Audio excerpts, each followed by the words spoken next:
Hi everyone, welcome back to my channel. ঘরের অনুষ্ঠানে আর একদমই দেরি নেই, একদমই সময় নেই। কাল বাদে পরশু দিন মানে শুক্রবার দিন আমাদের বাড়িতে ঘট উত্তোলন।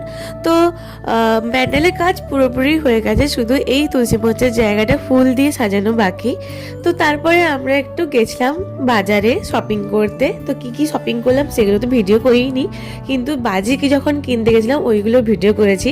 যখন ঘট উত্তোলন করতে যাওয়া হবে তখন ওই বাজিগুলো ফাটাবো। আর যে মশলা বাজারগুলো করা হয়েছে তার পেটিতে লেখা আছে আর বক্সি, কিন্তু সেটা আবার কেমন ভাবে লিখেছে দেখো, আর আবার বক্সি না বক্সকি এরকম ভাবে লিখে দিয়েছে। আর সন্ধ্যাবেলা তো এই পেটিগুলো খুলে সব মালপত্র গুছিয়ে রাখা হচ্ছিল, যদিও আমি সন্ধ্যাবেলা ছিলাম না, কারণ আজকেই আমাদের ওই প্রোগ্রামটা ছিল, নৃত্যনাট্যের প্রোগ্রাম, যেটা তোমাদেরকে আগের ব্লগে দেখিয়েছিলাম।